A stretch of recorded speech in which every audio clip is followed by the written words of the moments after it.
विद्यार्थ्यांच्या न्यायासाठी दर्यापूर दणाणले. सर्वपक्षीय विद्यार्थी मोर्चातून शासनाला निर्वाणीचा इशारा. जंतर मंतर नवी दिल्ली येथे समाजसेवक सोनम वांगचूक यांच्या नेतृत्वाखाली विद्यार्थ्यांच्या न्याय मागण्यासाठी सुरू असलेल्या आंदोलनाच्या समर्थनार्थ पुकारण्यात आलेल्या महाराष्ट्र बंदला दर्यापूर शहरात उत्स्फूर्त प्रतिसाद मिळाला. विद्यार्थ्यांच्या न्याय, पारदर्शक शिक्षण व्यवस्था व निष्पक्ष परीक्षा प्रणालीच्या मागणीसाठी विविध राजकीय, सामाजिक व विद्यार्थी संघटनांनी एकत्र येत सर्वपक्षीय विद्यार्थी समर्थन मोर्चा काढून शासनाचे लक्ष वेधले. वंचित बहुजन आघाडी, भारतीय कम्युनिस्ट पक्ष, डावे पक्ष व विद्यार्थ्यांच्या नेतृत्वाखाली दर्यापुरातील गांधी चौक ते उपविभागीय अधिकारी कार्यालय असा शिस्तबद्ध व शांततापूर्ण मोर्चा आज काढण्यात आला. मोर्चात विद्यार्थी, विद्यार्थिनी, युवक, विविध सामाजिक व राजकीय संघटनांचे पदाधिकारी व कार्यकर्ते, नागरिक मोठ्या संख्येने सहभागी झाले होते. विद्यार्थ्यांना न्याय मिळालाच पाहिजे, शिक्षणातील अन्याय बंद करा, विद्यार्थ्यांच्या भविष्याची खेळ थांबवा अशा घोषणांनी दर्यापुरातील परिसर दणाणून गेला होता.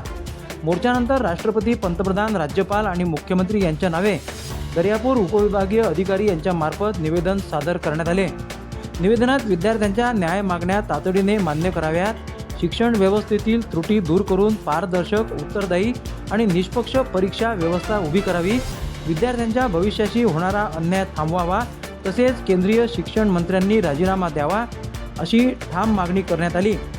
या सर्वपक्षीय विद्यार्थी समर्थन मोर्चात वंचितचे संजय चोरपगार, भारतीय कम्युनिस्ट पक्षाचे इंजिनियर अनिकेत वाघपांजर, सम्यक विद्यार्थी आंदोलनाचे अंकुश वाघपांजर, भारतीय बौद्ध महासभेचे Vijaykumar Chorpagar, Sahebrao Waghpanjar, engineer Zaki Ahmad, Atul Nalkande, Rasul Shah, comrade Ashok Patil Kokate, Vidyasagar Kolhe, comrade Nitin Gade यांच्यासह विविध सामाजिक, राजकीय व विद्यार्थी संघटनांचे पदाधिकारी सहभागी झाले होते. आंदोलनादरम्यान वक्त्यांनी विद्यार्थ्यांच्या प्रश्नाकडे सातत्याने होत असलेल्या दुर्लक्षाबद्दल तीव्र नाराजी व्यक्त केली. शिक्षण हा प्रत्येक विद्यार्थ्याचा मूलभूत अधिकार असून विद्यार्थ्यांच्या भविष्याशी कोणत्याही परिस्थितीत तडजोड केली जाणार नाही असा स्पष्ट इशारा यावेळी देण्यात आला.